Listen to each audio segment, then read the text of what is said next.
आई का मतलब है मैं, यानी आप अपनी ज़ात के लिए, अपने लिए आई को इस्तेमाल करते हैं। आई को हम सेंटेंस में कुछ इस तरह से यूज़ करेंगे। I am a student, I am a student. Student का मतलब होता है तालिब इल्म।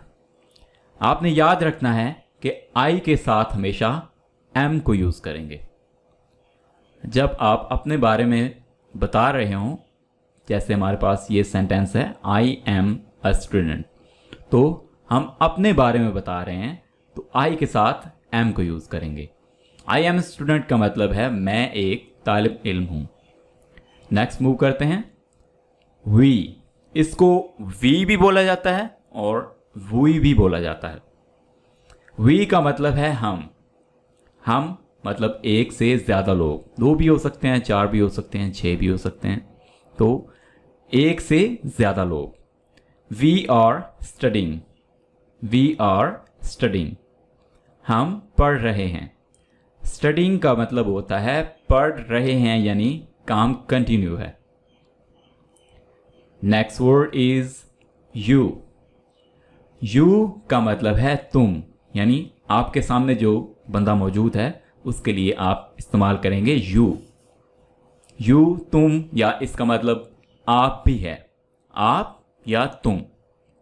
यू का सेंटेंस है you can go, you can go, आप जा सकते हैं। Alright, next word is they. दोस्तों दे का मतलब है वो। ये भी ज़्यादा लोगों के लिए इस्तेमाल किया जाता है। जिस तरह से हमने वी को पढ़ा, वी भी ज़्यादा लोगों के लिए इस्तेमाल किया जाता है, लेकिन उसमें आप भी शामिल थे, ठीक है, लेकिन इसमें आप शामिल नहीं होंगे। वी का मतलब है हम, यानी आप के समेत आपको इंक्लूड करके ज़्यादा लोग, लेकिन इसमें आप इंक्लूड नहीं होंगे, इसमें आप शामिल नहीं होंगे। आपके अलावा आप जिन लोगों की बात कर रहे हैं वो इसमें शामिल हैं। दे का मतलब है वो, यानी ज़्यादा लोग। एग्जाम्पल है हमारे पास, they did it, they did it, उन्होंने ये कर दिया, उन्होंने ये किया। Next is he. दोस्तों ही को इस्तेमाल किया जाता है मेल यानी लड़के के लिए। ही का मतलब है वो। एग्जाम्पल है ही इज अली, वो अली है। Next is she. शी को इस्तेमाल किया जाता है लड़की के लिए। शी का मतलब है वो। शी इज आयशा, वो आयशा है। इट। इट को दोस्तों इस्तेमाल किया जाता है बेजान चीज़ के लिए। इट का मतलब है ये। जैसे इट इज़ माई पेन, ये मेरा पेन है, ये मेरा कलम है। Next is his. हीज का मतलब है उसकी, उसका, और इसको हम इस्तेमाल करते हैं लड़के के लिए। यानी जब आप किसी लड़के की चीज़ के बारे में बताना चाह रहे हैं तो आप हीज यूज़ करेंगे। जैसे हीज नेम इज़ एहसन, उसका नाम एहसन है। नेक्स्ट इज हर। हर को दोस्तों इस्तेमाल किया जाता है लड़की के लिए और इसका मतलब है उसकी या उसका। जैसे हमने हिज को लड़के के लिए इस्तेमाल किया है, वैसे ही हर को लड़की के लिए इस्तेमाल करेंगे। एग्जाम्पल है हर नेम इज आयत, उसका नाम आयत है। देयर। दोस्तों देयर को इस्तेमाल करेंगे ज़्यादा लोगों के लिए और देयर का मतलब है उनका, उनकी। एग्जाम्पल है देयर हाउस इज ब्यूटीफुल, उनका घर खूबसूरत है। योर। योर का मतलब है तुम्हारा, आपका। एग्जाम्पल है व्हाट इज योर नेम, तुम्हारा नाम क्या है। दैम। दैम दोस्तों ये भी ज़्यादा लोगों के लिए इस्तेमाल किया जाता है। दैम का मतलब है उन्हें। आई नो दैम, मैं उन्हें जानता हूं। इज। दोस्तों इज का मतलब है। इज को इस्तेमाल किया जाता है किसी सिंगल नाम के लिए, जैसे अहमद, अली, आयशा, फातिमा। इस तरह के नामों के साथ आप इज को यूज़ करेंगे और इसके अलावा इसको ही, शी, इट, दिस, इनके साथ भी इस्तेमाल किया जाता है। एग्जाम्पल है he is a boy, he is a boy, वो एक लड़का है। एम, दोस्तों एम को मैं ऑलरेडी बता चुका हूं, एम को इस्तेमाल किया जाता है आई के साथ, सिर्फ और सिर्फ आई के साथ एम को इस्तेमाल किया जाता है। एम का मतलब है हूं, यानी मैं हूं, आई एम, मैं हूं, ठीक है। तो एम की एग्जाम्पल है I am a teacher, I am a teacher, मैं एक टीचर हूं। आप जो कुछ मर्जी हो, जो भी आपका प्रोफेशन हो, आप डॉक्टर हों, आप इंजीनियर हों, आप एक स्टूडेंट हों, आप वैसे ही इस सेंटेंस में यूज कर सकते हैं। आर, दोस्तों आर को इस्तेमाल किया जाता है ज्यादा लोगों के लिए, एक से ज्यादा लोगों के लिए, दो या इससे ज्यादा लोगों के लिए आर को इस्तेमाल किया जाता है। आर का मतलब है हैं से हमें यह मालूम हो रहा है कि ये ज्यादा लोगों के लिए इस्तेमाल किया जाता है। आर की एग्जाम्पल है हमारे पास, they are brothers, they are brothers, वो भाई हैं। यहां पे ब्रदर्स मैं कह रहा हूं तो मैं दो या इससे ज्यादा लोगों की बात कर रहा हूं। Next is was. वाज को दोस्तों इस्तेमाल करते हैं माजी यानी गुजरे हुए जमाने के लिए। वाज का मतलब है था। I was a student, I was a student, मैं स्टूडेंट था।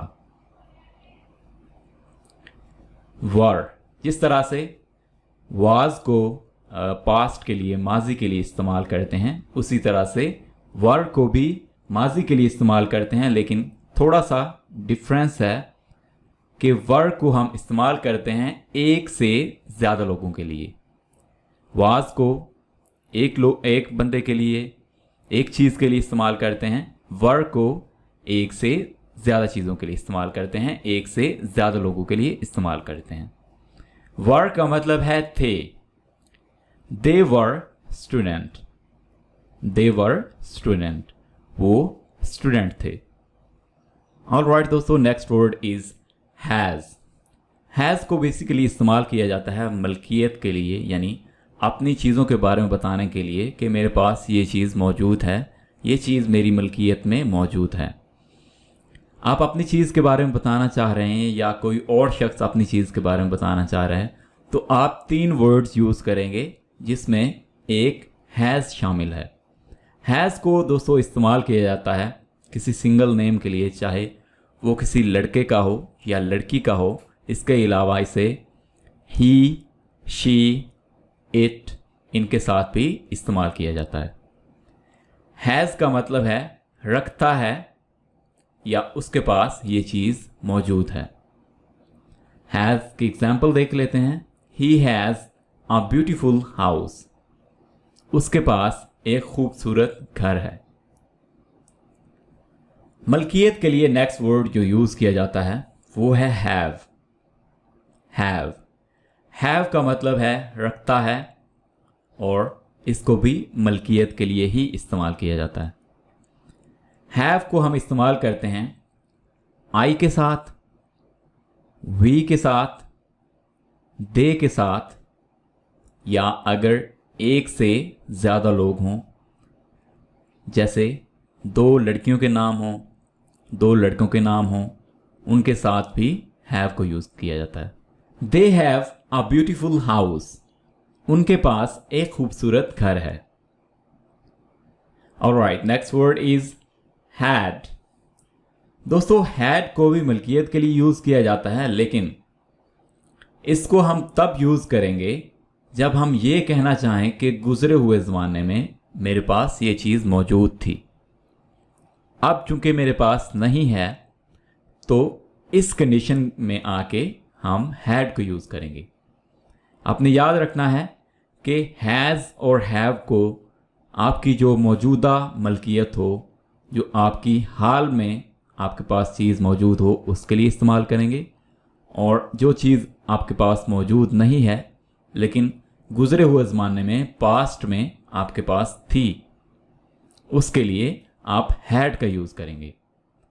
हैड सबके साथ इस्तेमाल हो सकता है। इसको चाहे आप I, we, you, they, he, she, it या जिन नामों के साथ मर्जी इस्तेमाल करना चाहें, ये सब के साथ इस्तेमाल हो सकता है। तो हैड का मतलब है रखता था, उसके पास ये चीज़ माजी में मौजूद थी। हैड को सेंटेंस में देखते हैं। They had a beautiful house. उनके पास एक खूबसूरत घर था। ठीक है, तो यहां पे मैं कह रहा हूं था, यानी मैं पास्ट की बात कर रहा हूं। नेक्स्ट वर्ड इज विल और शैल। विल या शैल। विल या शैल दोनों का मतलब है होगा, होगी। इन दोनों को हम फ्यूचर यानी मुस्तकबिल के लिए इस्तेमाल करते हैं। विल को सेंटेंस में देखते हैं। I will teach you. I will teach you, मैं तुम्हें पढ़ाऊंगा। शैल का इस्तेमाल स्पीकिंग में बहुत कम है, तो शैल का बेसिकली इस्तेमाल बहुत पुराना हो चुका है, बहुत ओल्ड हो चुका है, तो इसलिए इसको बहुत कम यूज़ किया जाता है। नेक्स्ट इज मे। मे को हम इस्तेमाल करते हैं इम्कान के लिए, यानी पॉसिबिलिटी के लिए। मे का मतलब है हो सकता है, यानी ये काम पॉसिबल है, ये काम होना मुमकिन है, इस काम होने के इम्कान मौजूद हैं। जैसे it may rain today. It may rain today, आज बारिश हो सकती है। टुडे होता है आज, तो इसको बेसिकली हम इस्तेमाल करते हैं पॉसिबिलिटी के लिए, इम्कान के लिए। Next is might. माइट का मतलब है हो सकता था, यानी पास्ट में ये इम्कान मौजूद था, गुजरे हुए ज़माने में ये काम हो सकता था, हुआ नहीं है लेकिन हो सकता था, तब आप माइट को यूज़ करेंगे। He might come. He might come, वो आ सकता था, वो आया नहीं है लेकिन आ सकता था। Next is must. मस्ट का मतलब है ज़रूरी है। मस्ट की एग्जाम्पल है you must take admission. You must take admission, तुम्हें ज़रूर एडमिशन लेना चाहिए। जब आप किसी चीज़ पे बहुत ज़्यादा ज़ोर डालना चाहें, किसी चीज़ को बहुत ज़्यादा एनकरेज करना चाहें, तब आप मस्ट को यूज़ करेंगे। Next word is can. दोस्तों, कैन को इस्तेमाल किया जाता है एबिलिटी यानी सलाहियत बताने के लिए। कैन का मतलब है कर सकता हूँ, कर सकता हूँ। तो दोस्तों, आप में जो भी एबिलिटी हो, जो भी काम करने की सलाहियत हो, जो काम आप कर सकते हो, आप जो काम करना जानते हो, उसको बताने के लिए आप कैन का यूज़ करेंगे। एग्जाम्पल आ जाती है हमारे पास, I can swim. I can swim, मैं तैर सकता हूँ। इसी तरह से आप में भी एबिलिटीज़ होंगी, आप में भी सलाहियतें होंगी, जिनको बताने के लिए आप कैन का यूज़ करेंगे। Next is could. कुड का मतलब है कर सकता था। आप जब बताना चाहें माजी में, गुजरे हुए ज़माने में मैं ये काम कर सकता था, तो आप कुड का यूज़ करेंगे। जैसे I could drive a car. I could drive a car, मैं गाड़ी चला सकता था। मैं ये बात कर रहा हूँ माजी की। मैं माजी में, गुजरे हुए ज़माने में गाड़ी चला सकता था, अब नहीं चला सकता। तो इस तरह की कंडीशन के लिए आप इस्तेमाल करेंगे कुड को। Next word is should. Should का मतलब है करना चाहिए। जब आप किसी को कोई चीज़, कोई बात सजेस्ट कर रहे हो, कोई काम सजेस्ट कर रहे हो, आप उसे मशवरा दे रहे हो कि आपको ये करना चाहिए, तब आप शुड का यूज़ करेंगे। You should buy this house, you should buy this house. Buy का मतलब होता है ख़रीदना, ख़रीद लेना। तुम्हें ये घर ख़रीदना चाहिए।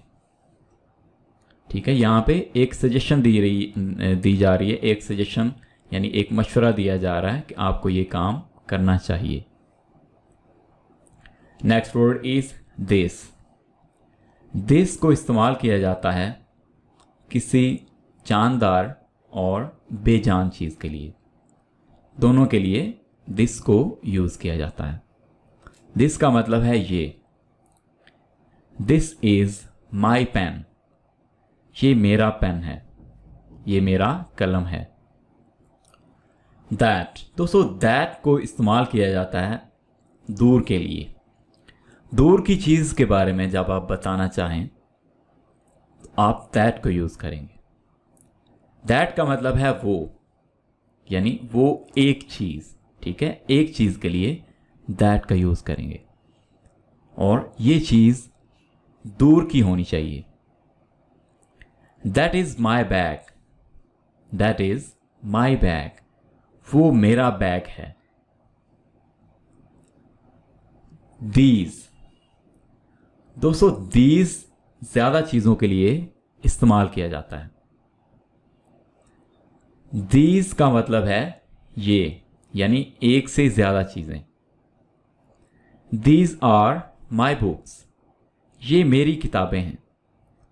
और दीज बेसिकली इस्तेमाल किया जाता है उन चीज़ों के लिए जो ज़्यादा दूर ना हो, यानी आपके करीब जो चीज़ें मौजूद हैं और ये चीज़ें एक से ज़्यादा होनी चाहिए। ठीक है, तो तब आप दीज का यूज़ करेंगे। Next is those. दोज का मतलब है वो यानी ज़्यादा चीज़ें और ये चीज़ें दूर की होनी चाहिए। दोज आर माई बुक्स, वो मेरी किताबें हैं। Next is B. बी का मतलब है होना, बनना या मौजूद होना। बी की मज़ीद फॉर्म्स आ जाती हैं is, am, are, was, were. Be की एग्जाम्पल है दोस्तों, I want to be a teacher, मैं टीचर बनना चाहता हूं, मैं उस्ताद बनना चाहता हूं। Next word is do. Do का मतलब है कोई काम करना, कोई अमल करना, अंजाम देना। डू की एग्जाम्पल देख लेते हैं। Why did you do all this, why did you do all this, तुमने ये सब क्यों किया। से का मतलब है कहना, बताना। से की एग्जाम्पल देख लेते हैं। व्हाट डिड द डॉक्टर से, डॉक्टर ने क्या कहा। गेट, गेट का मतलब होता है हासिल करना, कोई चीज पाना। He got a new job, he got a new job. Got basically यहां पे इस्तेमाल किया जा रहा है क्योंकि ये गेट की दूसरी फॉर्म है। उसे नई जॉब मिली है। मेक, मेक का मतलब होता है पैदा करना, तख्लीक करना, कोई चीज बनाना। वी ऑल मेक मिस्टेक्स, हम सब गलतियां करते हैं। Next is go. गो का मतलब होता है जाना, रवाना होना। गो की एग्जाम्पल है वेयर शुड वी गो, हमें कहाँ जाना चाहिए। नो, ये अल्फाज है नो। नो का मतलब होता है मालूम होना, कोई बात जानना। आई नो हिज नेम, मैं उसका नाम जानता हूं। टेक, दोस्तों टेक का मतलब है ले जाना, लाना या ला देना। टेक की एग्जाम्पल है do not take it serious, इसे संजीदगी से मत लो। नेक्स्ट इज सी। सी का मतलब है देखना, समझना। I am glad to see you, मैं तुम्हें देखकर खुश हूं। कम, कम का मतलब है आना, किसी जगह पर पहुंचना। Why did you come late? तुम देर से क्यों आए? Think का मतलब है सोचना, किसी बात पर गौर करना। I don't think so. मुझे ऐसा नहीं लगता, मैं ऐसा नहीं सोचता। Look का मतलब होता है देखना या तासुर। Look at me. मेरी तरफ देखो। Want का मतलब है चाहना। I don't want to go. I don't want to go. Don't दोस्तों होता है do not. Do not की शॉर्ट फॉर्म है don't. मैं नहीं जाना चाहता। Give का मतलब है देना। Give me some information. मुझे कुछ मालूमात दें। Use का मतलब है इस्तेमाल करना। Can I use your pen? क्या मैं आपका पेन इस्तेमाल कर सकता हूं? Find का मतलब है पता लगाना, सुराग लगाना। Go and find Ali. जाओ और अली को तलाश करो। Tell का मतलब है बयान करना, कोई बात कहना। Tell me what to do. मुझे बताओ कि क्या करना है। Next is ask होता है कोई बात पूछना। I wanted to ask you a question. मैं आपसे एक सवाल पूछना चाहता था। Next is seem का मतलब होता है महसूस होना, मालूम होना। He seems ill. वो बीमार महसूस होता है, वो बीमार लगता है। Feel का मतलब है महसूस करना। I feel much better now. मुझे अब काफ़ी बेहतर लग रहा है, मैं अब काफ़ी बेहतर महसूस कर रहा हूँ। बेटर होता है बेहतर। नेक्स्ट इज ट्राई का मतलब है कोशिश करना। ट्राई की एग्जाम्पल है ट्राई अगेन, दोबारा कोशिश करें। लीव का मतलब है छोड़ना, यानी कोई जगह छोड़ना, किसी जगह से चले जाना, या लीव का मतलब छुट्टी करना भी होता है। लीव मी अलोन, मुझे अकेला छोड़ दें। एज का मतलब है जैसे, जैसा कि। डू एज आई से, जैसा मैं कहता हूं करो। नेक्स्ट वर्ड इज ऑन का मतलब है दोस्तों पर, यानी किसी चीज पर। ऑन का एक और मतलब भी है कोई चीज चला देना, कोई चीज ऑन कर देना, जैसे पंखा चला देना, लाइट चला देना, इसके लिए भी हम ऑन यूज करते हैं। ऑन की एग्जाम्पल है हमारे पास ऑन द टेबल, मेज पर। ऑफ का मतलब है का, की, के। एग्जाम्पल है कवर ऑफ बुक, किताब का कवर। टू का मतलब है से या की तरफ इसलिए हम इस्तेमाल करते हैं कि इसे डायरेक्शन यानी समझ के लिए इस्तेमाल किया जाता है। मंडे टू फ्राइडे, इसका मतलब है कि हम टू को से के लिए इस्तेमाल कर रहे हैं, और इसको डायरेक्शन बताने के लिए भी यूज़ किया जाता है, जैसे to the right, to the left. इस तरह से टू के बहुत से इस्तेमाल हैं। इन का मतलब है में। इट इज इन बैग, ये बैग में है। फ्रॉम का मतलब है से। आई एम फ्रॉम कराची, मैं कराची से हूं। विद का मतलब है के साथ। विद की एग्जाम्पल है गो विद हिम, उसके साथ जाओ। आर का मतलब है या। आर की एग्जाम्पल है मोबाइल और कंप्यूटर, मोबाइल या कंप्यूटर। बाय, बाय का मतलब है बजरिया या की तरफ से। गो बाय ट्रेन, ट्रेन से जाओ। फॉर, फॉर का मतलब है के लिए। दिस इज फॉर यू, ये आपके लिए है। बट, बट का मतलब है लेकिन।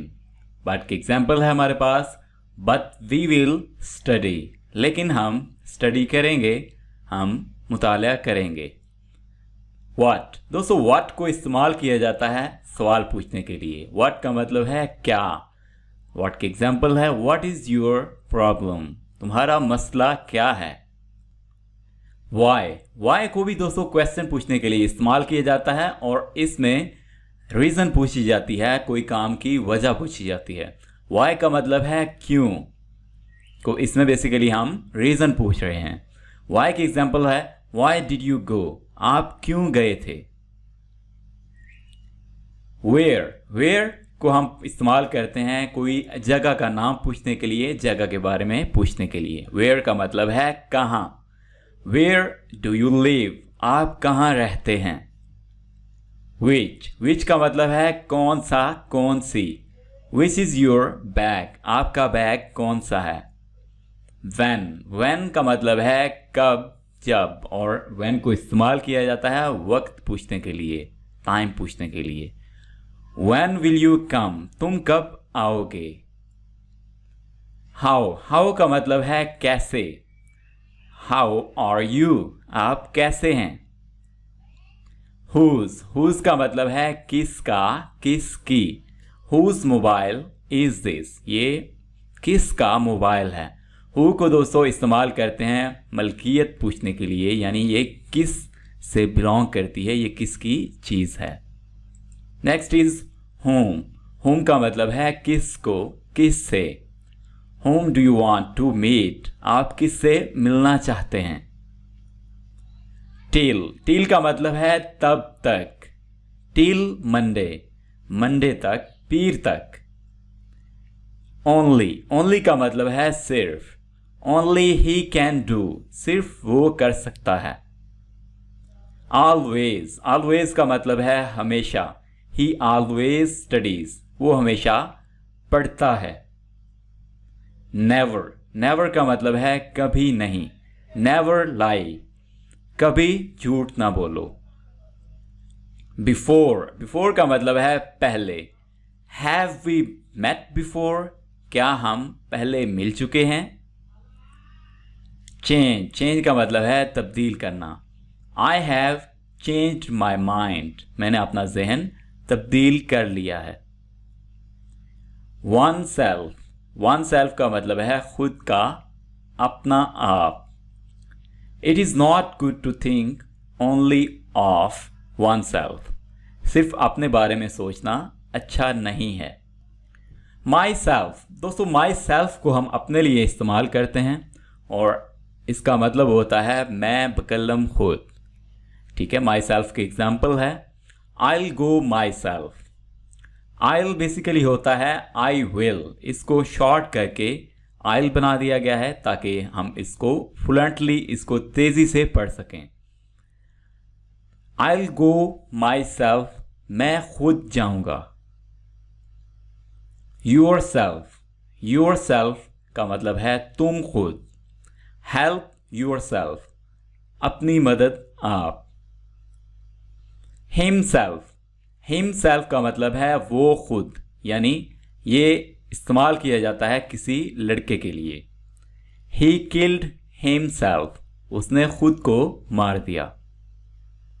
हर सेल्फ, हर सेल्फ का मतलब है वो खुद, यानी वो लड़की, लड़की की बात की जा रही है और हर सेल्फ इस्तेमाल किया जाता है लड़की के लिए। She her self helped him, उसने यानी लड़की ने खुद उसकी मदद की। themselves, themselves का मतलब है उन्होंने खुद, यानी ज्यादा लोगों के लिए इसको इस्तेमाल किया जाता है। they burned themselves, उन्होंने खुद को जला दिया। ourselves, ourselves का मतलब होता है हम खुद। We did it ourselves, हमने ये खुद किया। After, after का मतलब होता है बाद में। After lunch, I'll go. After lunch, I will go. Lunch के बाद मैं चला जाऊंगा। Through, through का मतलब होता है के जरिए। He went through the bridge, वो पुल के जरिए गया। Follow, follow का मतलब होता है पैरवी करना, पीछा करना। I am following you, ठीक है, यहां पे छोटी सी मिस्टेक है, आपने यहां पे करना है I am following you, मैं तुम्हारी पैरवी कर रहा हूं, मैं तुम्हारे पीछे आ रहा हूं। सच, सच का मतलब है ऐसा या इस तरह। I have never seen such a cute baby. I have never seen such a cute baby. मैंने ऐसा प्यारा बच्चा कभी नहीं देखा। Next is each. each का मतलब है हर एक। Memorize each word. हर लफ्ज, हर एक लफ्ज को हिफ्ज करें, हर एक लफ्ज हिफ्ज करें। About, about का मतलब है के बारे में। Tell me about yourself. मुझे अपने बारे में बताओ। Any, any का मतलब है कोई भी। Do you have any ID? क्या आपके पास कोई ID है? ID कहते हैं आइडेंटिटी को। Kind, kind का मतलब होता है नर्म दिल, मेहरबान। Be kind, नरमी इख्तियार करें। Now, now का मतलब है अभी, इसी वक्त। He is now at home, वो अब घर पर है। Build, build का मतलब है तामीर करना, कोई चीज बनाना। A mosque is being built, एक मस्जिद की तामीर हो रही है। वे, वे का मतलब है रास्ता। Maybe that's the way, शायद यही रास्ता है। Therefore, therefore का मतलब है लिहाजा, इसलिए। एग्जाम्पल है हमारे पास, she came first, therefore she got a good seat. वो पहले आई, she came first का मतलब है वो पहले आई, इसलिए उसे अच्छी सीट मिल गई। Therefore she got, यानी इसलिए उसे मिल गई a good seat, एक अच्छी सीट। Then, then का मतलब है फिर या उस वक्त। I was at home then, मैं उस वक्त घर में था। Then, दोस्तों इस then में और उस then में डिफरेंस है, स्पेलिंग का डिफरेंस है और मीनिंग्स का भी डिफरेंस है। दोनों के स्पेलिंग्स मुख्तलिफ हैं, मीनिंग्स मुख्तलिफ हैं, लेकिन इनकी प्रोनंसिएशन, इनके साउंड सेम हैं। वो भी देन है, ये भी देन है। इस देन का मतलब है बनिस्बत, या इसको इस्तेमाल किया जाता है किसी के साथ मुकाबले के लिए, किसी के साथ कंपैरिजन करने के लिए। I am faster than you, मैं तुमसे ज़्यादा तेज हूँ। स्टिल, स्टिल का मतलब है अब भी या अभी भी। She is still sitting there, वो अब भी वहां बैठी है। येट, येट का मतलब है अभी तक, ताहाल। एग्जाम्पल है आई हैवंट आंसर्ड येट। ये वर्ड है हैव नॉट और इसे फ्लुएंटली हम पढ़ेंगे हैवंट। हैवंट, मैंने अभी तक जवाब नहीं दिया। Next is already. ऑलरेडी का मतलब है पहले से। आई ऑलरेडी नो, मैं पहले से जानता हूं। ऑलराइट दोस्तों, 4000 इंग्लिश वर्ड्स की क्लास 1 कंप्लीट हो चुकी है। दोस्तों ये जानने के लिए कि आपने इस लेसन को कितने % सीख लिया है, हमने रखा है आपके लिए टेस्ट। ये आपकी स्क्रीन पर 12 वर्ड्स मौजूद हैं जो कि इसी लेसन से लिए गए हैं, जो कि आपको पढ़ाए जा चुके हैं। दोस्तों, इस टेस्ट की तरतीब आपने कुछ इस तरह से रखनी है कि आपकी स्क्रीन पर मौजूद ये 12 वर्ड्स आपने टाइप करने हैं। हर वर्ड के सामने, ये जिस तरह से है, आपने हर वर्ड के सामने उसका उर्दू मीनिंग मेंशन करना है और हर वर्ड को सेंटेंस में यूज़ करना है और आपने से ये सेंटेंस हर वर्ड के नीचे लिखना है। ठीक है, जिस तरह से कुड है, कुड के सामने आप इसका उर्दू मीनिंग मेंशन करेंगे और नीचे कुड का सेंटेंस बना देंगे। उसी तरह से हुज़ है, हुज़ के सामने आपने इसका उर्दू मीनिंग लिखना है और नीचे इसका सेंटेंस लिख देना है। सेंटेंस आपने अपनी तरफ से बनाने हैं, जो हमने आपको प्रोवाइड किए हैं, जो हमने आपको पढ़ाए हैं, वो सेंटेंस आपने यूज़ नहीं करने हैं। और एक और एक्टिविटी है आपके लिए, इन 12 वर्ड्स की आपने प्रोनंसिएशन यानी इनको कैसे पढ़ना है, इनके साउंड्स क्या हैं, ये भी आपने वॉइस मैसेज करना है। दोस्तों, टेस्ट को कंप्लीट करने के बाद आप डिस्क्रिप्शन में दिए गए लिंक से हमारा व्हाट्सएप ग्रुप ज्वाइन करेंगे और वहाँ पे आप अपना टेस्ट शेयर करेंगे। हम आपका टेस्ट चेक करेंगे और उसमें जो मिस्टेक्स होंगी उनको करेक्ट करेंगे और उनको पॉइंट आउट करेंगे। ऑलराइट दोस्तों, ये थी हमारी 4000 इंग्लिश वर्ड्स की क्लास 1। आई होप ये लेसन आपके लिए काफ़ी हेल्पफुल रहा होगा। अगर ये वीडियो आपको अच्छी लगी, इस वीडियो को लाइक कीजिए, अपने दोस्तों के साथ शेयर कीजिए और ख़ास तौर पर उन दोस्तों के साथ जिनकी वोकैबुलरी वीक है और वो इंग्लिश सीखने के ख्वाहिशमंद भी हैं। ये वीडियो आपको कैसी लगी है, कमेंट्स में अपनी राय का इजहार ज़रूर कीजिएगा। Thank you for watching this video.